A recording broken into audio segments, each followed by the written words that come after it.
Hello mga mami! For today's video, magluluto tayo ngayon. Napakasarap na almusal or merienda. Pwede rin ito pang merienda at madalas ito niluluto pagka mayroong handaan. Pero ito mga mamshi, magluluto tayo ngayon ng napaka-creamy na spaghetti. At ayan nga po guys, una, nagpakulo muna tayo ng tubig sa ating cooking pan. At ayan nga po guys, pakuluin natin siya. Pagkakulo nito, naglagay na ako ng oil. Ayan, lagyan natin siya ng oil para hindi magdikit-dikit yung ating pasta. At naglagay na rin ako dyan ng kaunting asin. Implahan na natin para nandun na yung lasa sa ating pasta. At ayan po guys, ilagay na po natin yung ating 1 kilong pasta. At ayan po guys, kahit anong brand ang gusto nyo ay pwede nyo ring itong gawin. At ayan nga, ilagay natin sa dyan, palambutin natin yung ating spaghetti pasta. At ayan ang una nating step. At ayan, palambutin natin siya ng mga ilang minuto. Depende sa nakalagay doon sa packaging kung ilang minutes nyo siyang pakuluan. Ayan po guys, at ayan, kailangan natin siyang haluin ng maigi para hindi dumikit doon sa pinakailalim ng ating lutuan. At ayan na po guys, mekos-mekos na yan. At ayan, pakulo na yan. Takpan mo natin ng ilang mga minuto hanggang sa kumulo. At ayan nga po guys, kulong-kulo na yung ating pasta at malapit na rin itong maluto. Kaya dapat halu-haluin natin siya para hindi siya magdikit-dikit. Ayan na po guys, mekos-mekos natin yan hanggang sa maluto yung ating spaghetti pasta. At ayan, napakasarap nito mga mamshi. Alam nyo ba, nung maliliit kami, i-share ko lang, kahit may birthday kami, hindi kami nito nakakakain ng spaghetti. Ganun kami noon. At talaga ngayon, napaka-bless natin dahil kahit anong oras pwede tayo magluto. At ayan po guys, nung naluto, nailipat ko na siya sa strainer pat. Yan, patuluin muna natin dyan. At sa isang cooking pan, naglainit tayo ng isang cooking pan at naglagay ng butter. Ayan, hinati ko lang yung ating butter at ayan, lulusawin muna natin yan hanggang sa malusaw ang ating butter at ilagay na natin yung ating bawang. I-mekos-mekos natin yung ating bawang hanggang sa mag-medyo brown ito. At isunod naman natin yung ating sibuyas. Pagkalagay nga ng ating bawang sibuyas at ibusa-busa na po natin yan hanggang sa mag-medyo brown. At pabango-banguhin natin at naglagay na rin ako ng isang latang corned beef dahil wala tayong giniling ay ayan na lang ating inilagay dahil biglaan lang itong pagkakaluto ng ating spaghetti.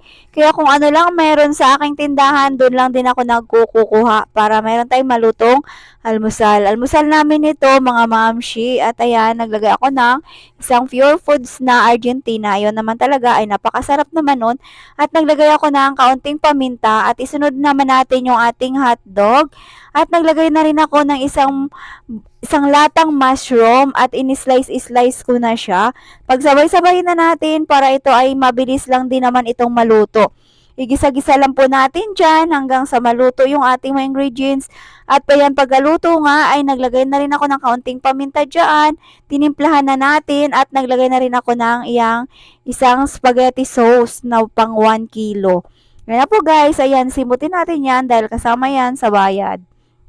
Mekos-mekos natin hanggang ayun ay magkahalo-halo na sila. O ayan mga mamshi, ganito lang ang gawin nyo pag nagluto kayo ng spaghetti dahil noon nga naman ay hindi ako marunong talaga magluto ng spaghetti pansit pero natutunan din naman natin yan.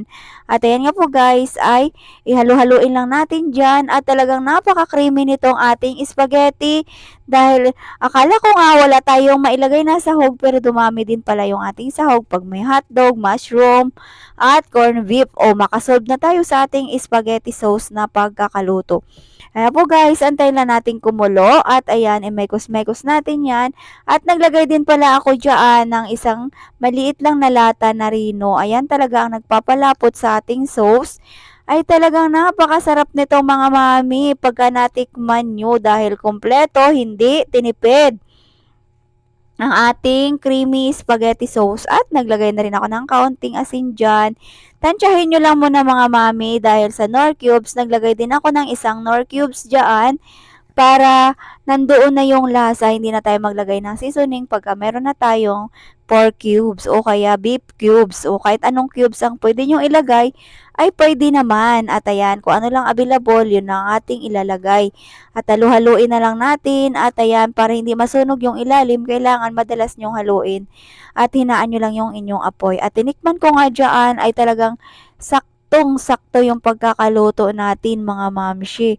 Dahil nga yung mga bata ayaw ng maasim, naglagay na rin ako dyan ng keso at gatas. Ayan nga po guys, ay budburan natin yan ng keso. Ayan, naglagay na ako ng cubes. Naiwan na naman yung ating cubes. Ayan, inalagay ko na dyan. Lusawin natin yan sa, mabilis lang naman malusaw itong ating cubes. At ayan nga po guys, halu-haluin nyo lang siya para nandoon na yon, malulusaw na siya sa init ng apoy. At ayan, kumuha nga muna ako dyan ng ating keso dahil napakalayo ng ating rep kaya magantay tayo ng mga ilang minuto. Kanya po guys, ayan, ginadgaran ko na siya ng malaking keso. Kung depende sa inyo yan kung anong keso ng brand ang ilalagay nyo dyan. Basta mabilis lang siyang malusaw. At talagang napaka-creamy nito mga mamshi. O diba, ang sarap na ng sauce pa lang. Ay talagang masarap na yung ating spaghetti nito. At ayan, hinalo-halo ko nga pagkatas kong ginadyaran ng keso para malusaw ito sa init ng ating apoy. At naglagay din ako ng isang condense na maliit. O, di ba sino mga mami dyan na naglalagay ng gatas? Dahil yung mga bata talaga gusto nila ng hindi ganong kaasim. Kaya nag-a-add talaga ako ng kondensada. At ayan ang ating nilagay para medyo manamis-namis yung ating spaghetti. Maglagay kayo ng kondensada. O kaya kung ayaw nyo naman, pwede naman iba.